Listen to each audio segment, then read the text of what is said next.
Philip, a pleasure to have you here. Thank you. Last time you came, Portugal was just leaving the Salazar years, Yes, indeed. late 70s, and now Yeah. a whole new place. Right. So what did you think of the differences in the city? Oh, it would be hard to make judgments in one day, but it's certainly more prosperous looking and more orderly and more organized. And back in those days, the people were still kind of coming out from a depressing period and a confusing period, a little beaten down. Yep. And I don't sense that now. Yeah. Yeah, it's been quite a walk. The new democracy now, sort of a teenage democracy, and the rebels are coming out. Yeah. Well, we have those too in the United States. It's too bad Janet couldn't come with you. Yeah. I have it in good account that she's a good person to talk to also, but Yeah, it is too bad. Especially she speaks fluent Spanish, so she can get by here. You know, people understand her pretty well. And loves just reminders like the jacaranda trees outside, these purple blossom trees that are blooming. You know, she would go crazy because that's where she grew up. okay. In South America. Yeah, we have a lot of connections to South America as well, obviously. But I heard your travel plans this time were a little bit different.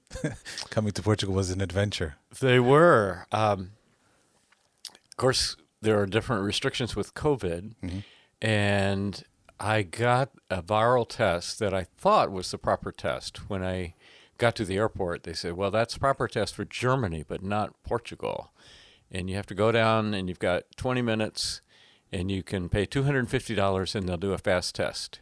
So I went down, and they said, no, it takes about an hour to get the results of that test. Okay. So I spent a night at the airport. The next day I came back, and they said, oh, Portugal has these rules that they don't want any foreigners at all unless you have a letter from the government inviting you.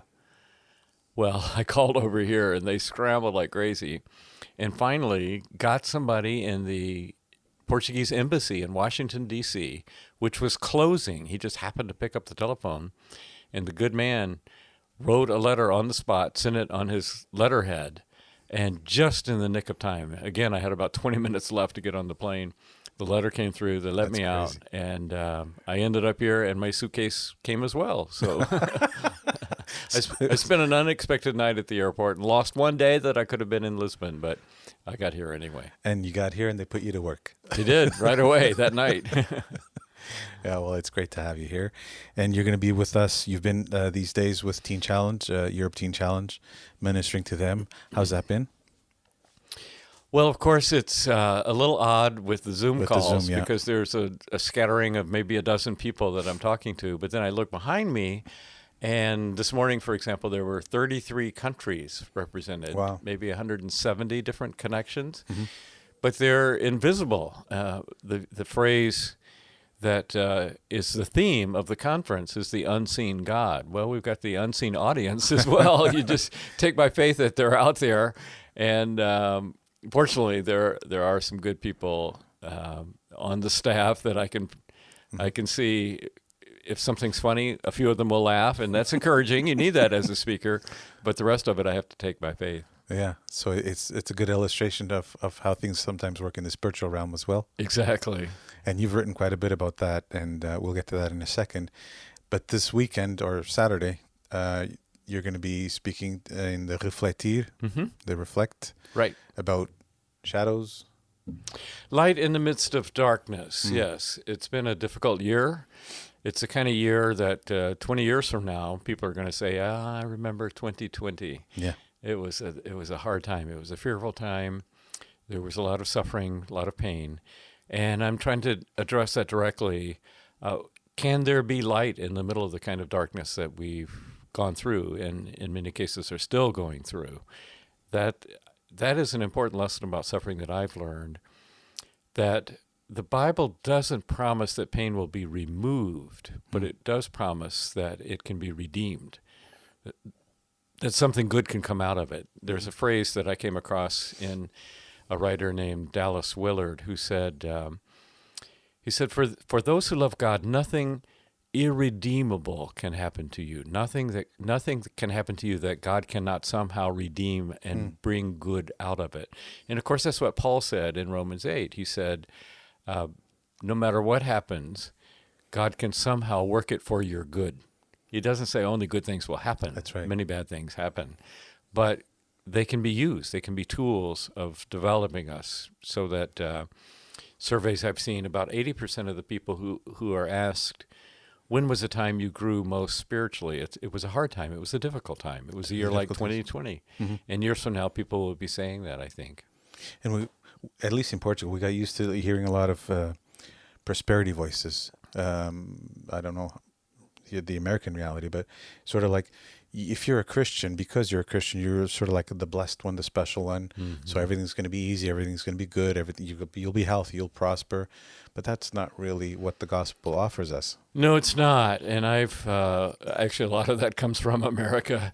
And I remember I've been to Brazil a number of times, and one of the pastors said, there are these huge churches that are attracted by people who say exactly what you've just said. You'll never lose your job, you'll always get raises, your kids will end up healthy, you'll be healed of every disease.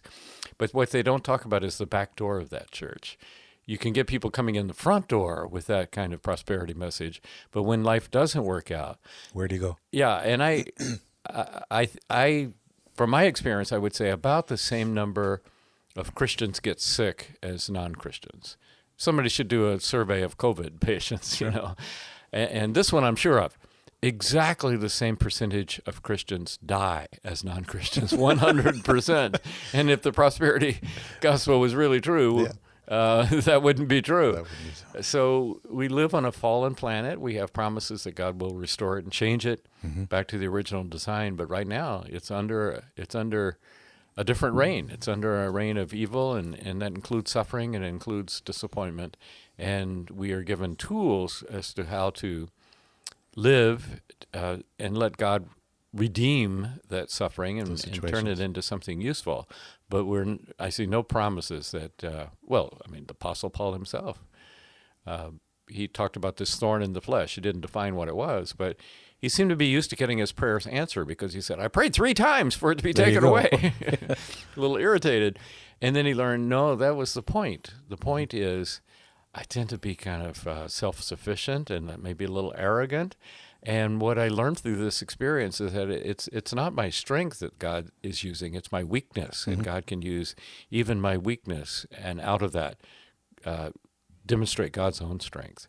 So that's a kind of lesson. It's a way that Paul's own pain was redeemed. And I'm sure at one level he wished God would just heal the problem, whatever it was. But he came to terms with it and realized that, no, even that can be useful, even that can be redeemed. And pain and suffering has sort of been a companion for your walk on this journey in life. Right. It began even before I have conscious memory. I was just 1 year old, and my father was planning to be a missionary. So he had gone through the business of raising support. He had a mailing list of several thousand people. Wow. This is back in 1950, a long time ago. And then he got sick. And the great disease that people feared back then, it was polio, yes. It wasn't AIDS or COVID-19, it was polio. And in the United States, 50,000 people a year were dying or being paralyzed for life. And he was paralyzed. Couldn't even breathe on his own. So he was put in one of these iron lung machines that breathed for him. And the Christians around him believed that he would be healed. Why would God, quote, take somebody who was going to be a missionary? He was 23 years old. And so they stepped out in faith, had him removed from the iron lung, and 9 days later he died. And so my whole life has been lived under the shadow of the impact of that on his wife, my mother. And we grew up in poverty, living in a trailer, a mobile home. And that was a case of disappointment with God. We were counting on God to come through for a miracle, some of these people would say, and it didn't happen. And it's dangerous when you decide what is God's will. These people, loved my father. They wanted the best for him. And I'm sure they loved God as well. Yes, they did. But they took on themselves a prerogative that was not theirs to take. That was not theirs. Yeah. Yeah, that's that's a difficult way to. You said they stepped out in faith, but maybe that wouldn't really be called faith to take somebody out of an iron lung. Well, it was a kind of faith, but it was faith in the wrong thing. I mean, I could say it would be faith for me to step off a high building to see if I could fly or not. That would be faith, but probably not with the best outcome. Okay, you're a prolific author, writer, internationally known, over 25 books written. About 25, yes. About 25 written. What is writing to you? Is it an obligation? Is it something that comes from inside that pushes you, or is that something that you force yourself to do? How does that all work? Mm-hmm. Well, I joke when I'm talking. When I have a question or a problem, I write a book about it. A lot of people think that people write books when they have the answers. When they have the answers. No, I write books when I have the questions. That's great. Because we all have these questions. Why the problem of suffering we've been talking about, or what good does prayer do, or how do you contact an invisible God? These. What's so amazing questions. about grace? Right, and every person who takes faith seriously goes through periods when they ask those questions. But most people have full-time jobs, and they can only think about them in the evenings or on Sunday morning. For many people, only think about God on Sunday morning. And those issues are my full-time job. So I feel privileged that the very questions that I want to solve for myself also can be a way for me to speak to other people, because all of my books are written in the first person. I write about my pilgrimage, my quest, my struggles. And once I defined it, I described it as, like hacking my way through a jungle. And so I've got a machete, and I know there's the Atlantic Ocean over there, but I don't know where it is. And I hack away, and I have this circuitous path that goes right and then left and then corrects and goes around the mountain, and then voila, there's the ocean. I found it. And then I look behind me and I see there's a whole stream of people saying, "Thank you for clearing a path for me. I had the same struggle." But of course, when I'm writing, I don't see those people. It's just one person. Writing is a very hard, solitary thing. You have to kick yourself in the rear end a lot. It's the hardest thing I do. Well, we're certainly grateful. It's an honor and a privilege to have you once again. Thank you. Please take our love to Janet as well, and we pray that it won't take another 30 some odd years for you to come back. Right. And bring her with me next time. Yeah, yes, that'd be great. Absolutely. That'd be great. Yeah. Thank you so much.